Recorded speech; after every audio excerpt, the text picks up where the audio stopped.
Konnichiwa. Day 2 of Tony on tour. Wow. I am an extremely lazy person, and I'm filming from the resort we're staying in Da Nang, but I want to create a video series chronologically, so we have to go back to day 2. As you saw in day 0, it was me packing. In day 1, it was me settling into my Delta One suite from Minneapolis, St. Paul to the Haneda airport in Tokyo. So a brisk 13 hours later, we landed in Tokyo. Not everyone that is traveling with me had the same amount of rest or quality food that I did in Delta One. So this is a shout out to Delta for creating a really nice experience for long international flights. But it should be made affordable and available to everyone, because being able to lay down on a flight for a long flight is primo in my book. I got to sleep for several hours and a couple of different stretches, so I woke up actually feeling rested. Shout out to FlyKit for giving me all of the vitamins and supplements that I needed to not suffer from the jet lag. Worked like a charm. By the time we landed in Tokyo, we were ready to jet off to the hotel. We stayed at the Karaksa hotel near Tokyo Station.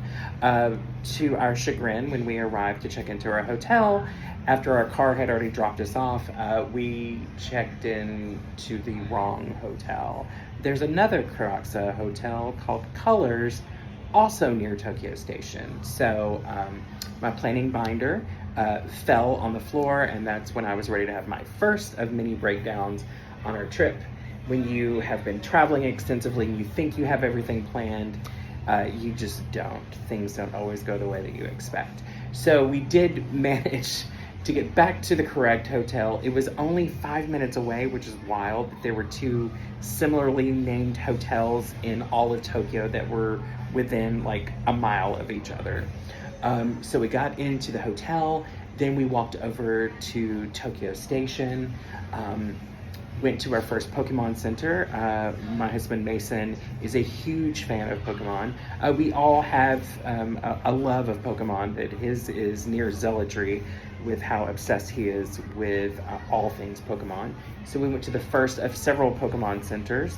It's considered a Pokemon store in Tokyo Station, and I'm glad we did start with that location because all the others were even bigger and way more impressive.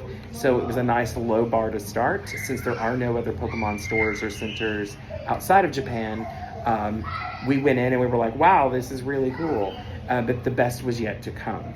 After walking all over Tokyo Station, which is just a maze of shops and restaurants and just crazy amounts of people, because Tokyo Station is one of the busiest train stations in the world.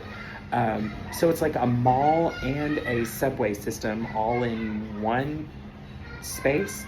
When I tell anyone that traveling to Tokyo will test your mettle when it comes to physical walking, we walked an average of 4 to 5 miles every day that we were in Tokyo. There's so much walking, no matter how many trains we took or how many cars we took. There's just so much to see and do that you have to just walk to. We wound up eating just at a casual ramen place our first evening, because it was already dark, and this side of the world, it gets dark at like 5 p.m.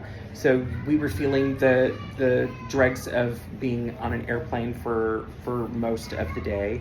And we ate some ramen, then scooted back to the hotel and had the best night's sleep. I can't say enough about how beautiful the city of Tokyo is.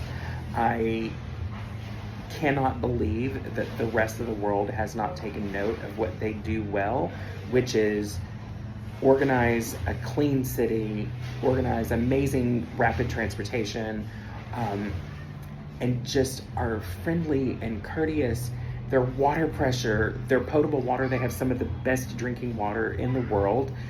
So you could just drink straight from the tap in the hotel, and it was absolutely delicious water. The toilet system, oh my God. You've never had a bidet until you've sat on a heated one. Next level. So just, if the rest of the world could catch up to Tokyo, that would be fantastic. So yeah, that's just a little brief summary of what happened on our first actual day in Tokyo, day 2 of my trip making my way here to Vietnam. So stay tuned, we'll have more to come. Bye.